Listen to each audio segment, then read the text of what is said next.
Չաու շունը ու չիխուախուան նույն գենետիկան ունեն։ Ոնց որ էնգելսներ ասում, մենք բոլորը սպիտակուցային կյանքի ձևեր ենք։ Խառ ամուսնությունների դեպքում ծնվում է ավելի առողջ սերունդ։ Տարբեր ձև դասավորվելով ստանում ենք տարբեր սպիտակուց, հետեւաբար ստանում ենք տարբեր մարդ։ Մեր ընդհանուր գենետիկան չի փոխվում, բայց մենք կարող ենք ունենանք սոմատիկ մուտացիաներ։ Կա երևի ինչ-որ տիեզերական ծրագրավորող, որ վերցրել, միացրել ու ասել է մարդ, կատու, պանիր։ Մինչև առաջի սկրինինգի անել մենք արդեն կարող ենք ունենալ ավելի վստահելի պատասխան։ Ինչ-որ տիեզերքում հնարավոր է, որ լյուդի X-ի իսկականից ելնեն։ Կարող լինի, ինչի՞ չէ։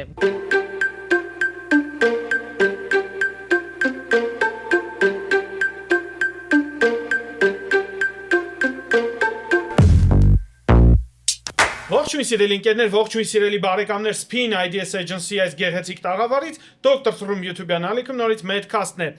Ես աշխատում եմ բժշկական գենետիկայի կենտրոնում, բայց բժշկական գենետիկայի կենտրոնից ոչ մի գենետիկ ինձ հյուր չէր գալիս մինչև այս պահը։ Այսօրվա մեր հյուրը ֆանտաստիկ անձնավորություն, մարդ, ով միշտ հեռախոսով կապի մեջ է մեր հետ, բազում բալիկների եւ մեծիկների գենետիկ խնդիրները պարզաբանող, բուժող, կյանքի որակը լավացնող հրաշք անձնավորություն, նաեւ իմ դասախոս Նատելա Կոստանդյանը։ Բարև ձեզ։ Դե չեմ կարող ասեմ Նատելա Կլիմենտևնա, Բժշկուհի Կոստանդյան, սենց դիմեմ ձեզ։ Ո՞նց եք։ Ընտիր։ Լարված եք գալիս մեր։ Ինչի՞ եք լարված։ Չեմ սիրում։ Ինչ չեք սիրում։ Շիկ կամերաներ։ Այո, Չէ, Նատելա Կլիմենտևնա։ Հանրային մարդ չեմ ընդհանրապես։ Մենք գենետիկայից այդտեղ շատ խոսացել ենք, բայց գենետիկայից ոչ մի բան չենք խոսացել։ Այսինքն ասել ենք դա գենետիկ խնդիրներ են, դա գենետիկ հետազոտությունը ցույց կտա։ Հիմա եկել է ժամանակը, որ մենք հասկանանք ինչա գենը, ինչա գենոմը ու նմանատիպ լիքը հարցեր իրար հետ քննարկենք ու բժշկական գենետիկայի կենտրոնը, ինչա Իրանից ներկայացնում ընդհանրապես։ Նորից եմ կրկնում Տամարա Ֆադիևնա, մի օր էլ դուք հյուր եկեք, ես հենց ամեն հաղորդմանը դա պետք է ասեմ, ինչեւ ինքը գա։ Չի գալիս ոչ մի ձև հյուր, մեր սիրելի տնօրենը։ Պանդորայի տուփը բացելու։ Հա, Պանդորայի արկղը բացելու։ Նատելա Կլիմենտևնա։ Լավ։ Ներես։ Հարցս, ինչա գենը։ Մեր մարդկանց համար երկու բառով ինչա գենը, իրենց ինչա ներկայացնում։ Դա ինֆորմացիայի մի շղթա է, ամեն մեկս ունենք, դա շղթայի մի հատվածն է,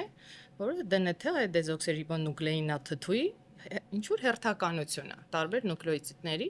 որը իր հերթին ինֆորմացիա է պարունակում հետագա սպիտակուցի սինթեզի համար։ Զուտ դա։ Ու ոնց որ էնգելսներ ասում, մենք բոլորը սպիտակուցային կյանքի ձևեր ենք։ Հա։ Բոլոր մարդիկ, հա։ Ինֆորմացիա ինչ-որ չիպա։ Կարելի է ասենց ենթադրել, որ գենը դա նույնն է, ինչ որ 1-0 կոդը ծրագրավորողների համար, որ ամեն ինչ ծրագրավորվում է 1-0 կոդով, մարդն էլ ուղղակի կոդավորվում է տրիպլետներով։ Տրիպլետներով, հա։ Հա։ Այո, տարբեր տրիպլետներ, տարբեր ամինաթթուներ։ Այսինքն նույն գենը, այսինքն մենք ունենք 4 նուկլեոտիդներ, որոնք ձևավորում են գենը։ Այդ 4 նուկլեոտիդները տարբեր ձև դասավորվելով ստանում ենք տարբեր սպիտակուց, հետեւաբար ստանում ենք տարբեր մարդ, տարբեր հատկանիշներ։ Մենք բոլորս, հա, բոլոր մարդիկ, ամբողջ երկրագնդի ունենք նույն գենոմը։ Գենոմ, այսինքն այդ ամբողջ կույտը DNT-ի։ Հիմա չկա ամեն ազգիրագեն ունի, հայու գեն, վրացու գեն, իսպանացու գեն։ Շատ լավ կլներ, որը տենց լեն, կան առանձնահատկություններ։ Մենք իրարից տարբերվում ենք շատ աննշան, ինչ որ մի փոքր հատվածով, շատ։ Ու կան առանձնահատկություններ, չկա հայի գեն, չկա վրացու գեն, կա այս հայկական լեռնաշխարհի տարածաշրջանում ծագած մի գենոտիպ։ Այո, գենոտիպ, որը մենք ենք ամենահինը, հա, որը մեր մոտ հայտնաբերվում է, դա այս լեռնաշխարհին բնորոշ։ Բայց երբ որ կոնկրետ ասում են հայի գեն, հայի դարդը եկած, չէ, այդ ամեն ինչը դա այո, դա չափազանցրած է, կա ինչ որ էպիգենետիկ բաներ, որոնք ազդում են, փոխում են, հա, տեսնում ենք ամեն ազգը տարբերվում է տարածաշրջանից, կլիմայից եւ այլ, չէ, մենք իրարից տարբերում ենք, համ նման ենք, համ տարբերում ենք։ Այդ առանձնահատկությունները, այո, գեներով պայմանավորված ընթացքում միջավայրը ազդում է գենետիկայի վրա փոխելով այն, բայց ոչ այնպես, որ ասենք նայենք ու ասենք դու հայ ես, այսքան տոկոսով կամ հայ չես, այդքան տոկոսով։ Այսինքն հայկական լեռնաշխարհում, այսինքն այս մեր Տիգրիս եւ Եփրատ գետերի տարածաշրջանում ծագած ժողովուրդներից ինչ տոկոսն է, ասենք թե Մենք ասորիները, վրացիները, Իրաքը, Իրանը, մենք ունենք մի գենի խմբ, մի գենետիկ։ Այո, մոտիկ գենոտիպ ունենք, հապլոտիպեր։ Կա ինչ որ բան, որ ավելի շատ մեզ է բնորոշ, հա, հենց հիվանդվա հայերին, այո, որովհետև մենք շատ քիչ ենք քոչել, հա, այդ տարածաշրջանի ամենահին ներկայացուցիչներն ենք եւ ավելի շատ է պահպանվել եւ հայերի մեջ ընդունված չի շատ խառը ամուսնություններ, այ դրանով էլ պայմանավորված բավականին երկար գնում է դեպի նախնիներ մեր այդ հապլոտիպը։ Այստեղ մի հատ լավ հարց ցակեց, բա մենք ու նիգերիացին շատ ենք մեր գեներով տարբերվում իրարից գենոտիպ 1%-ով։ Այսինքն, հա, ընդամենը։ Այսինքն զուտ էպիգենետիկ ֆակտորներն են։ Այսինքն այն ֆակտորը գենի չէ, այսինքն արտակի օրինակ ինքը ապրել է խոնավ միջավայրում կամ ծառերը բարձր են եղել, ինքը ավելի երկար ձեռներ ունի, որ այդ ծառերին կարողանա հասնի։ Սենց ասեմ, այդ չաու շունը ու չիխուախուան նույն գենետիկան ունեն։ Բայց քանի որ բրիդինգով եւ այլնով ստացվել է տարբեր շունիկներ։ Խոսեցիք խառնամուսնություններից, միշտ sense արտահայտություն կա, որ խառնամուսնությունների արդյունքում գենը վատանում է, գենը փչանում է։ Բայց այդտեղ մենք գալիս ենք մի իրավիճակի, երբ որ նույն գենն է, փաստացի 0.1% տարբերությամբ նույն գենն է իրար խառնվում ու ընդհանրապես այդ քրոմոսոմալ համակարգազմու մեջի ինֆորմացիան հիմնականում նույնն է լինում։ Ես կասեի ընդհակառակը, խառը ամուսնությունների դեպքում ծնվում է ավելի առողջ սերունդ։ Ինչքան խառը, այնքան լավ։ Հա, որովհետև մենք կոմենտներով ինչ ասես կասեմ, բայց լավ։ Չեմ վախենում։ Ես որպես հայ ներկայացուցիչ իհարկե դեմ եմ։ Երեխաների մայր հայկական անուններով մաքսիմալ փորձելով, բայց որպես գենետիկ առողջություն, հա, մենք հիմա մեր բարբերական հիվանդության օրինակի վրա ենք տեսնում, ինչքան է դա մեզ խանգարում, որ մենք փակ ազգ ենք, իրար մեջ ենք ամուսնանում, նո հայր մեջ եմ ասում բարեկամական կա, բայց ամեն դեպքում նույն գենի մուտացիաների կրելիության հավանականությունը մեծ է։ Ու երկու հոգևոր հանդիպեն կրելով սերունդում մենք ունենք ինչքան խառը ամուսնություններ, ինչքան տարբեր այդ տարբերակներ, այնքան մեծիսները միշտ ավելի առողջ են, քան թե մաքուր ազգի ներկայացուցիչները, այսինքն հա, այսինքն հավանականությունը, որ մենք ինչ որ 90 սերունդ առաջ ունեցել ենք նույն նախահայրը, կինն ու տղամարդը նույն նախահայրն են ունեցել 11-րդ դարում կամ Քրիստոսից առաջ 3-րդ դարում, հավանական է, որ իրանցից նույն գեները եկել են, նույն հիվանդությունը եկավ կպավ ու իրանց սերնդից ինչ որ մեկի,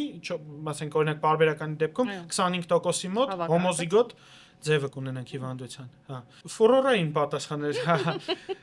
Մեր գենետիկ հետազոտությունները, այսինքն գեների համախումբը գենոմն է։ Ինչ տվեց մարդու գենոմի հայտնաբերումը։ Շատ հարցերին պատասխաններ։ Համ ժառանգման ձևերից սկսած, ինչու մեկը ժառանգում է, մյուսը չի ժառանգում, ինչի մեկ ընտանիքի սահմաններում մենք ունենք տարբեր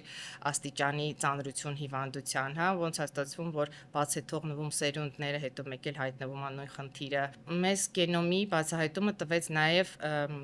բուժման տարբերակներ։ Եթե դու գիտես պատճառը, ավելի հեշտ է բուժել, հա, քան թե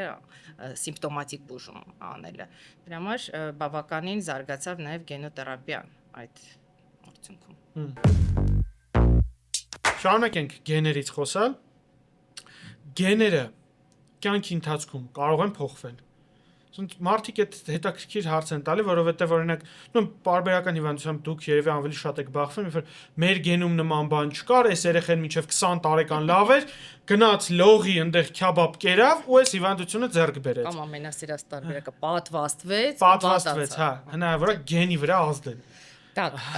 գեները, որը մենք ստանում ենք մեր ծնողներից կյանքի ընթացքում չեն փոխվում, այսինքն մեր ընդհանուր գենետիկան չի փոխվում, բայց մենք կարող ունենանք սոմատիկ մուտացիաներ, այսինքն ինչ որ մի հյուսվածքում տեղի ունենում փոփոխություն եւ լինում է սոմատիկ մուտացիա։ Այո, քաղցկեղը դա դրա արդյունքում է, որ ինչ որ հյուսվածքում սխալ է սկսում բաժանվել եւ ինքը ուրիշ գենետիկա ունի, քան թե մարդն ունի։ Այո։ Դա սոմատիկա, բայց ընդհանուր, ասենք նույն պարբերականը մենք ի սկզբանե դա ստանում ենք, ուղղակի երբ կարտահայտվի, դա է տարբերությունը։ Ամեն մեկի մոտ կամ չարտահայտվի։ Այո, կարա այդպես էլ լինի։ Հիմա sense տարածված բան կա, մանավանդ այտենց know-how այտենց կա, որ ամուսնանալուց առաջ ամուսինները պետք է հանձնեն գենետիկ անալիզներ, դրա կարիքը կա թե չէ։ Ես կարծում եմ կա։ հա ձեզ մի քիչ հետ գնանք պատմությունը ուրեմն ինչ են արել հрьяաները մի 40 տարի առաջ իրենք դե նկատել են որ շատ հիվանդություններ կան իրանց ազգում որ կրկվում են սերնդեսերունդ մանավանդ որ մոտազգացական ամուսնություններ իրանց մոտ ընդունված են եւ իրանք այն ժամանակ դեռ առաջարկել են սկրինինգ երբ որ մոլեկուլար գենետիկան սկսեց զարգանալ իրենք սկսեցին մինչեւ ամուսնանալը որոշակի հիվանդությունների համար պարտադիր սկրինինգ անել բոլորին հա ուզում ես չես ուզում քեզ ուղարկում են նույնիսկ կարաս անանուն հանձնես, եթե տենց չես ուզում, քո ուրիշ ինչ-որ մարդ է գնում իմ ամ քո պատասխանը, ասում է դու այս աղջկայից չամուսնանաս, հա, դուք նույն գեներում եք։ Դուք երկուսով, հա, նույն ինչ-որ բանն եք։ Այս դարում փորձը ցույց է տալիս, որ մենք կարող ենք այնքան շատ հիվանդությունների կրող լինել ու չիմանալ դրա մասին եւ առաջի անգամ այդ ինֆորմացիան մեզ հասնի, որ հիվանդ երեխա ենք ունենում։ Մեկը, երկուսը, երրորդի ժամանակ նոր վերջնական ախտորոշում ենք դրում, ինչի չիմանալ նախորոք։ Իսկ սա Եվգենիկա չի։ Չէ, սա Եվգենիկա չի, տեսեք, Եվգենիկան մի քիչ Եվգենիկան, երբ որ դու արդեն ծնված էակին ես ոչնչացնում։ Հա։ Իսկ մենք ստեղ փորձում ենք զույգին, որը ունի խնդիր ժառանգական, ունենալ առողջ երեխա։ Հա, չունենալ մի քանի անհաջող հղիություն, վիժումներ կամ հիվանդ երեխա, հա, հաշմանդամ երեխա, որը եւ երեխայի համար ավատ եւ ընտանիքի համար։ Մենք իրենց օգնում ենք այդ դրանով կօգնենք առողջ սերունդ ունենալ։ Սկսենք խոսել կոնկրետ հիվանդություններից։ Արևի մարդիկ 21-րդ քրոմոսոմի տրիսոմիաները կամ աշխարհում հայտնի որպես Դաունի համախտանիշով երեխաներ։ Բարի, ժպտերես, աշխատասեր, շատ լավ երեխաներ են, բայց ունեն լիքը առողջական խնդիրներ, նաև սրտի, թոքերի շնչառության եւ այլնի հետ կապված։ Ինչպես զույգը մինիմալիզացնի Դաունի համախտանիշով երեխա ունենալու հավանականությունը, որպեսզի առողջ սերունդ ունենա, որպեսզի երեխան ծնվի առողջ։ Տեսեք, ցանկացած տարիքում կարող է դա պատահել ընտանիքում, հա, անկախ տարիքից միջինում մեկը 800-ից մեկը 2000-ը ամբողջ աշխարհի կտրվածքով ծնվելու հավանականությունը։ Սակայն կնոջ տարիքը,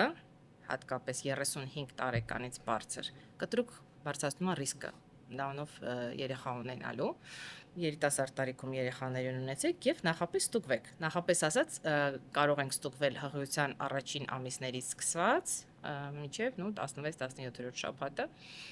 Ինչ կարող ենք անել։ 10-րդ շաբաթից սկսած մեր կենտրոնում կարող ենք իրականացնել NIPT հետազոտությունը, NIPT, հա, non-invasive prenatal test, ոչ ինվազիվ prenatal test-ը, որը իրենից ներկայացնում է պտղի արտաբջջային, հա, արտամարմնային այդ DNT հայտնաբերումը մոր արյան մեջ, հղի արյան մեջ։ Կարողանում ենք գտնել, սեկվենավորել եւ 10-րդ շաբաթում արդեն ախտորոշել արդյոք սաղմա պտուղը ունի նման խնդիր։ Իսկ սկրինինգը առաջին երամսյակի։ Առաջին երամսյակի սկրինինգը մի փոքր ուշ է սկսվում։ 11-12 շաբաթականից։ Մենք այդ ժամանակին արդեն կարող ենք, այո, 2 շաբաթվա մեջ մաքսիմում։ Մենք արդեն, այսինքն մինչև առաջի սկրինինգի անել, մենք արդեն կարող ենք ունենալ ավելի վստահելի պատասխան։ Սկրինինգը ինքը ունի 85% հավաստիություն եւ ինքը միայն 3 պաթոլոգիայի համար է, հա, 13, 18 եւ 21-րդ տրիսոմիաների համար։ Իսկ NIPT-ի ժամանակ մենք կարող ենք անալ ինչպես այդ 3 պաթոլոգիաները, այնպես մնացած աուտոսոմների տրիսոմիաները, մոնոսոմիաները, հա, անեուպլոիդիաներ եւ նաեւ մենք ունենք տարբերակ, անենք նաեւ միկրոանոմալիաներ, այսինքն միկրոդուպլիկացիա, միկրոդելեցիաները մոտ 90 կարող ենք միաժամանակ անել եւ մինչեւ 12 շաբաթական ունենանք ախտորոշում։ Թեկուզ այդ միկրոդելեցիաները կամ անոպլոիդիաները տեսնելով, եթե դաժե առողջ երեխա է ծնվում, կունենանք ինչ-որ ինֆորմացիա, որ հետագայում այդ երեխան մյուս անգամ ինքը երբ որ ամուսնանա սերունդ ուզենա տա, մենք այնտեղ տեսեք, հիմնականում դե NIPT-ը ինքը ինչքան է ինքը հավաստի մեթոդ է, բայց ինքը միևնույնն է համարվում է սկրինինգ, այսինքն եթե NIPT-ը կա բարձր ռիսկ, մենք էլի պարտավոր ենք անենք ինվազիվ հետազոտություն, բայց մենք ժամանակը կխնայենք, չսպասենք այն մնացած կամ բաց չթողնենք, հա։ Մենք ինվազիայով հաստատում ենք, չէ, եթե կա միկրոդելեցիա եւ միկրոդուպլիկացիա, իրենք հիվանդ են, էլի ծանր հիվանդություն, այո, կարող է Դաունի համախտանիշին նման ծանր արատներ չունենան, բայց կարող են ունենալ մտավոր խնդիրներ, ցնցումային համախտանիշ եւ այլն։ Այսինքն ցնցումային համախտանիշը տաղավոր բան է, այո, էպիլեպսիա, ծանր էպիլեպսիաներ կարող են ունենալ։ Բացի էպիլեպսիայից ունենք նաեւ ցնցումային համախտանիշ, երբ որ երեխաները ուղղակի ջերմում հետ են տալիս, ցնցվում են գենետիկ խնդիրներ։ Մետաբոլիկ նկատի, հա, նյութափոխանակային խնդիրներ կարող են։ Իսկ եթե ունեցել ենք Դաունի համախտանիշով հիվանդ երեխա, ծնվել է երեխան, Ինչ պետք է անեն ծնողները այդ երեխային մեծացնելու, հասարակության սոցիումին մոտեցնելու համար։ Առաջինը մենք պետք է չնայած ինքը շատ հստակ ախտորոշում է, հա, այսինքն արտաքինից երևում է, բայց կան դեպքեր, որ կասկածելի են։ Հատկապես եթե երեխաները անհաս են ծնում, փոքրիկ են լինում, մի քիչ այդ բջուրիկ նորածնին այդքան չի երևում, ինքը դաունին նման է, դե դաունին նման չի։ Դրա համար պետք է հաստատել մեթոդով, որը անում ենք այդ կարիոտիպով։ Կարիոտիպը որոշում ենք, երբ որ հաստատվեց ու որոշում ենք որ ձևն է, մենք տալիս ենք խորհուրդներ։ Ինչը իրենից ներկայացնում խորհուրդը, այսինքն որ մասնագետների կողմից պետք է երեխան պարբերաբար զննվի, կախված առկա արատներից, խնդիրներից եւ ուղղորդում տալիս ենք եզրակացություն, գնում են նեղ մասնագետների մոտ՝ սրտաբան, նեֆրոլոգ, նյարդաբան, հոգեբույժ, հոգեբան, արյունաբան, նայած ինչ խնդիրներ կարող են լինել։ Իսկ ինչքան են ապրում Դաունի համախտանշով երեխաները։ Եթե չկան ծանր արատներ, հա, իրանք մի խնդիր ունեն, որ հաճախ իրանց դեռահաս տարիքում արյան հետ կապված ուռուցքներ կարող են ունենալ, հա, լեյկոզներ, լեյկեմիաներ։ Եթե նման խնդիր չկա, կյանքին սպառնացող, իրենք մինչև 5-րդ տասնյակ 6 կարող են ապրել, բայց հիմնականում 3-4 տասնյակ։ Մեր հաղորդման գործընկերն է բժշկական գենետիկայի եւ առողջության առաջնային պահպանման կենտրոնը։ Բժշկական գենետիկայի կենտրոնը Աբովյան 34/3 հասցեում գտնվող բոլորդ էլ գիտեք, ու գիտեք այնտեղ կարելի է հանձնել գենետիկական անալիզներ, մասնավորապես պարբերական հիվանդության հետ կապված։ Սակայն քչերը գիտեն կամ զարմանում են մեկ-մեկ, որ բժշկական գենետիկայի կենտրոնում կարելի է հանձնել անալիզների ամբողջ սպեկտրը, սկսած արյան ընդհանուր քննությունից վերջացրած բարդ NGS պանելներով կապված հղիության, օնկոլոգիական հիվանդությունների, ռևմատոլոգիական հիվանդությունների, սիրտ-անոթային հիվանդությունների եւ այլ տարբեր տեսակի պաթոլոգիաների համար։ Կարող եք հանձնել հորմոնալ տեստեր, կենսաքիմիական տեստեր, մանրէաբանական հզոր լաբորատորիա, PCR լաբորատորիա եւ շատ ծառայություններ, որ մատուցում է բժշկական գենետիկայի կենտրոնի պրոֆեսիոնալ, բարի ու շատ ընկերասեր թիմը։ Մանրամասների համար կարող եք զանգահարել 015 800 800 հեռախոսահամարով կամ այցելել cmg.am կայք։ Իդեպ բժշկական գենետիկայի կենտրոնը անցել է ISO հավաստագրումը։ Դե ինչ սիրելիներս, այցելեք մեր մոտ ու առողջ եղեք։ Նիպտ հետազոտությունից խոսացինք, իդեպ ցանկանում եմ ասել, որ նիպտ հետազոտությունը իմ սրբոց-սրբություն բժշկական գենետիկայի կենտրոնում կատարվում է հենց տեղում, չի ուղարկվում արտասահման, մեր սիրելի Այվազ Ալինի նախաձեռնությամբ մենք քիչ լաբորատորիաներից ենք, առաջիններից ենք, ով նիպտ հետազոտություն է իրականացնում։ Շատ ունիկալ հետազոտություն է ու բավականին մեծ ծավալով ենք անում։ Այն ինչ որ մենք առաջ ուղարկում ենք, հա, ամբողջ Հայաստանն էր ուղարկում տարբեր լաբորատորիաներ, ինչ որ պահ եկավ, մտածեցինք, որ հերիք է։ Եկեք մենք ինքներս անենք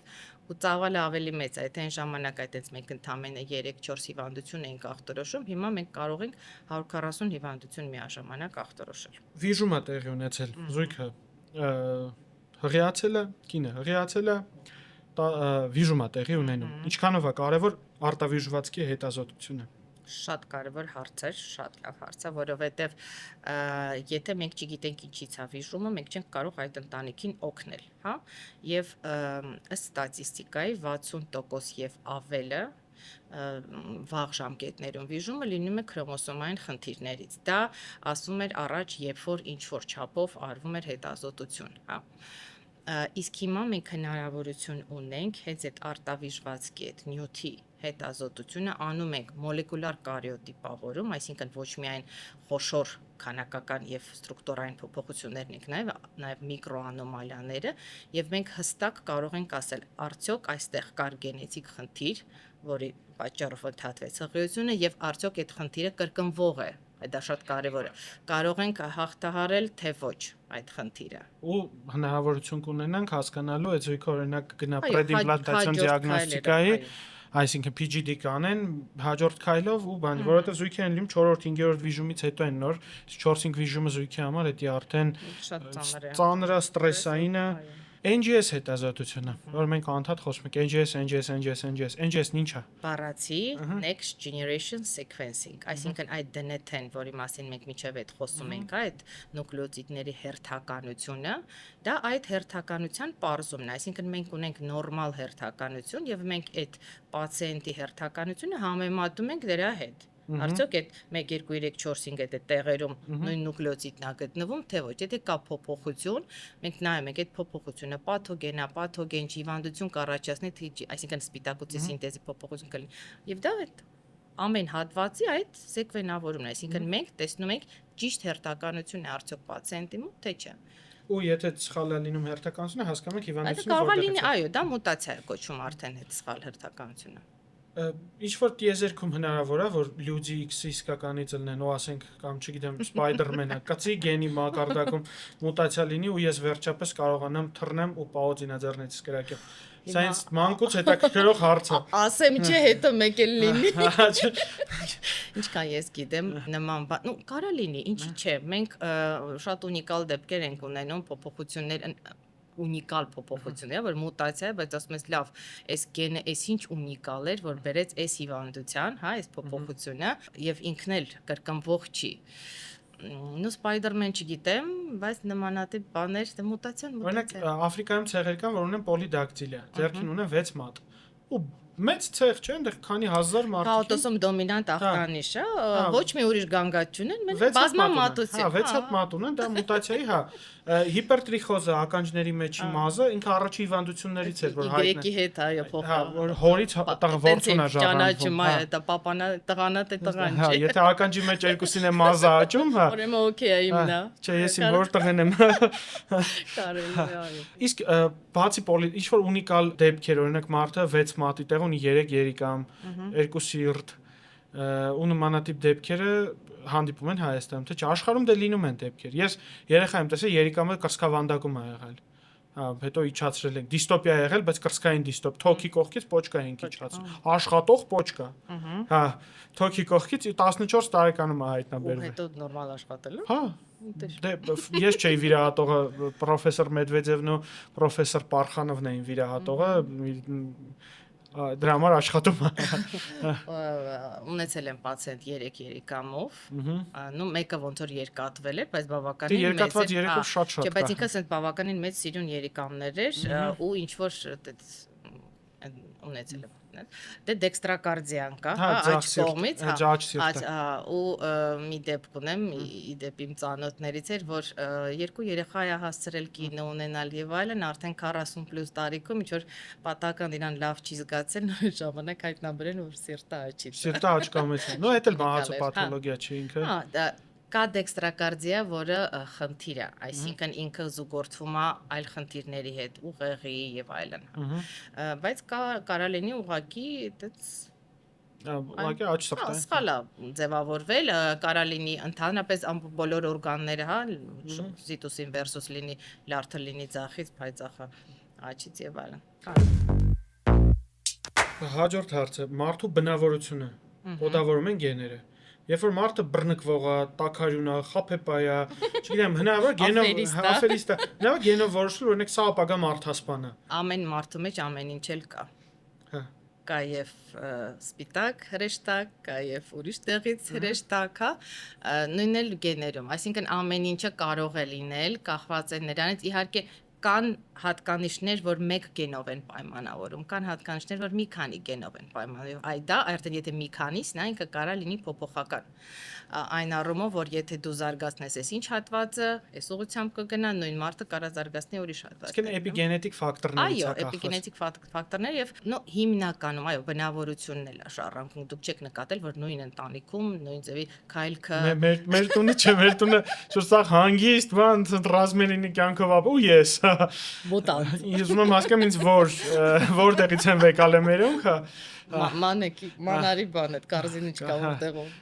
Չէ, ունեմ բարեկամներ ում նման եմ, բայց ոչ մորս ու հորս էլի այդ հա։ Այո, կարա լինի, ասենք տղաները հիմնականում շատ անգամ նման են քերիներին։ Չես նկատել, եթե точно в точку, հա, яблочко просто, հա։ Աղջիկները նման են հորաքույրներին, այսինքն ավելի շատ հայրական կողմն է, նո մեծ մասը։ Դրա համար տենց կամ իրանց աղջիկը հորաքույր չունի, հիմա ում է քաշես։ Աղջիկը քո կոպիան է, այլ շարունակի։ Հա, օրինակ իմ աղջիկը իմ կոպիան է։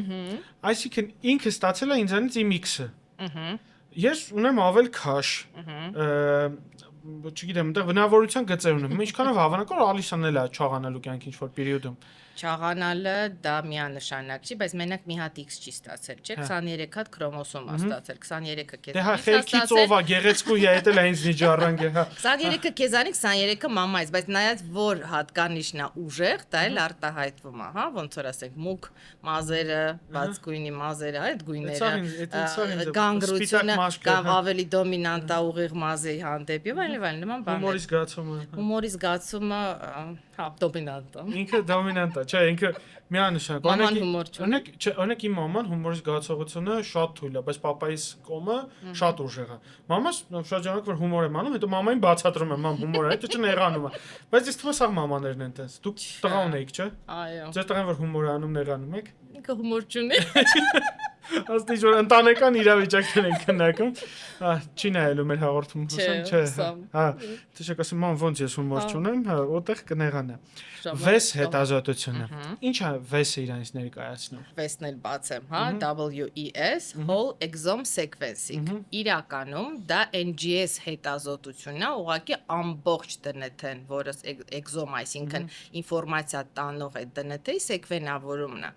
Այսինքն վեսը մենք անում ենք NGS մեթոդով։ Հասկացա։ Մենք կարող մի գենի մի քրոմոսոմի բանի փոխարեն մենք անում ենք ամբողջ գենը, հա։ Մենք կարող անենք NGS պանելային հետազոտություն, այսինքն վերցնենք մի խումբ հիվանդություններ։ Այն գեները, որոնք պայմանավորում են օրինակ սրտի ախտահարումները, սրտի անոթների, հա, դա կոչվում են պանել, սրտաբանական պանել կամ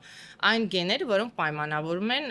նույն էպիլեպսիան, հա, էպիլեպսիաների կամ նյարդային այլ հիվանդությունների։ Կարանք անենք միայն այդ հատվածը, այսինքն սեկվենավորելուց մենք ամբողջն էլ անում ենք, գրադարանը հավաքում ենք, բայց մանրամասն կարդում ենք այն հատվածը գրքի, որը մեզ հենց ուղղորդել են անհրաժեշտ է, նյարդաբանական է, նեֆրոլոգիան է, ուրոլոգիան է, միգուցե, հա։ Ուռուցքային Այո, ուռուցքային է։ Իսկ եթե օրինակ մեզ ուղղորդում են, ասում են մեզ պետք է whole exome sequencing, դա նշանակում է, որ պետք է ամբողջ գրադարանը քրքրենք, բոլոր հնարավոր խնդիրներ։ Քանի հատ օր է ստացվում այդ պատասխանը։ Դա այս շենքում չի տեղավորվի։ Հա, շատ մեծ։ Մենք ոնց ենք էդի համակարգիչն է։ Դա մեծ մասը անում է, հիմնական սկզբից անում է, այո, համակարգիչը, ծրագիրն անում, հետո անհատը, մասնագետը, հա,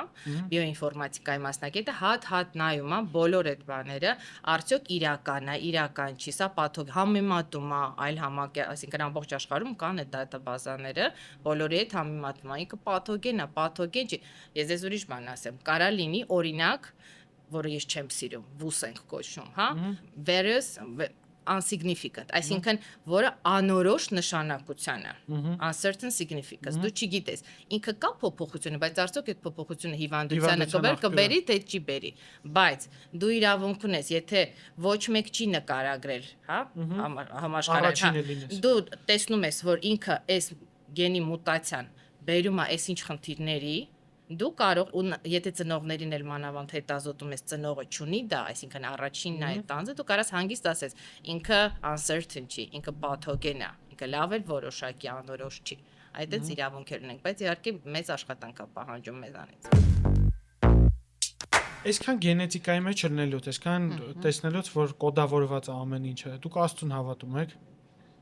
Պրովոկացիոն հարց։ Չէ, պրովոկացիոն չի, ընդհանրապես ինձ հետաքրքիր է։ Ուրեմն պետք է ուրիշ հարցին պատասխանել, իսկ ինչ է կամ ով է Աստված։ Ինձ համար դա կոնկրետ ինձ համար, հա, դա ներքուստ քո ուղղությունն է, որը դու ընտրել ես այս կյանքում,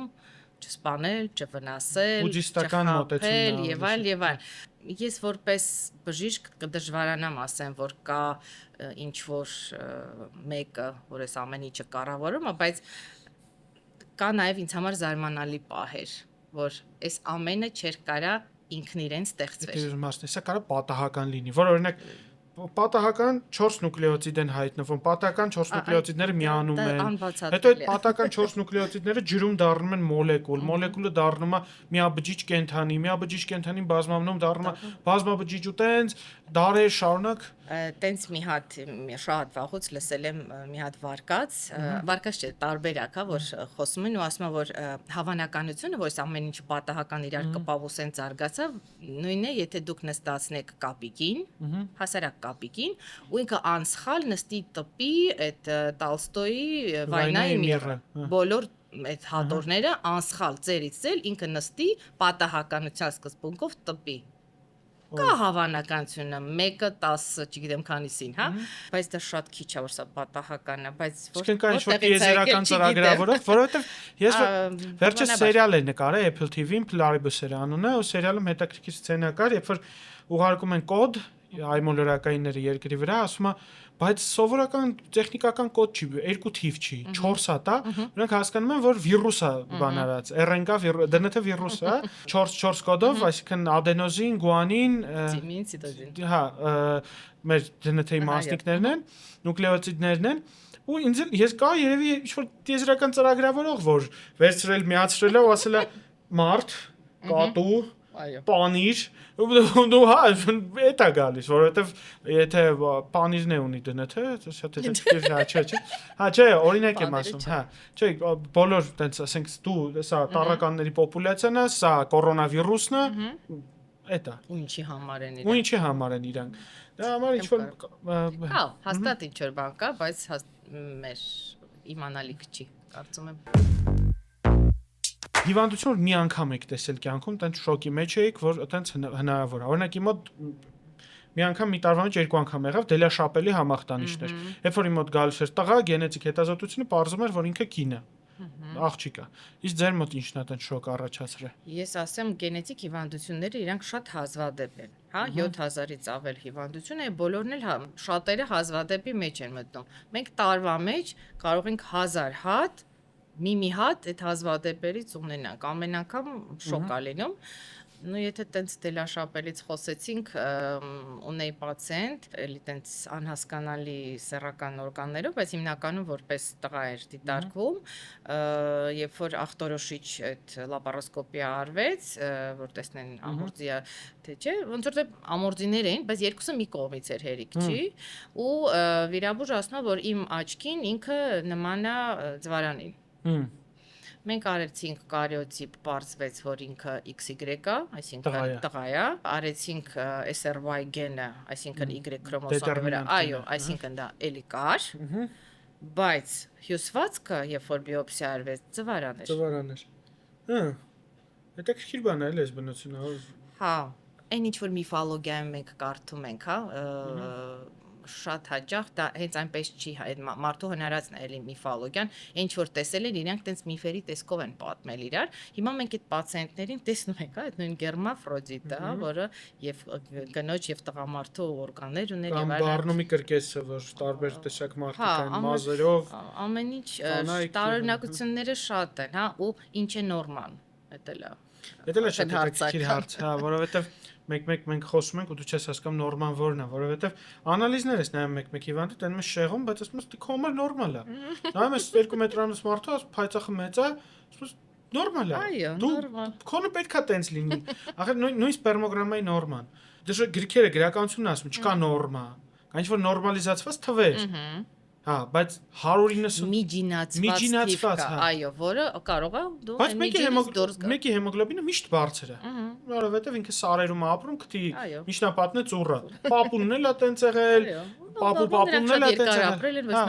ոչ մի բան չի խանգարել։ Հենց էտա որ բաներ կա, որ մենք նույնիսկ հիմա չենք կարող պատասխանենք։ Գուցե այդ մարդիկ ամեն մեկը դերեր ունի, ու այդ դերերի պրոստո մարդիկ չեն ստանձնում։ Կամ ստանձնում են հենց էտա իրանց դերը լինել, բացահայտելու համար։ Վիրուսները։ Շատ գենետիկայից են գնում։ Ինչի մենք չենք կարող պայքարենք վիրուսների դեմ։ Սենց այդ հարցը եմ ուզում տամ։ Որովհետև վիրուսը հենց գալիս մեր գենն է ախտահարում, չէ՞ կարելի ասել։ Ինքը մտնում է բջջի մեջ, այո, ու սկսում է խանգարել։ Քանի որ վիրուսը ինչ է, դա էլի ինչ որ հերթականություն է, նո DNK չենք ասի, երբեմն DNK է, RNA է, հա։ Դրանով է ինքը վտանգավոր, որ ինքը չունենալով իր ոչ մի ուրիշ օրգան այդպես ասենք, հա, չակարդը, հա, ոչ մի բան չունի, ինքը մեր հաշվին է։ Ինքը գալիս մտնում է այդ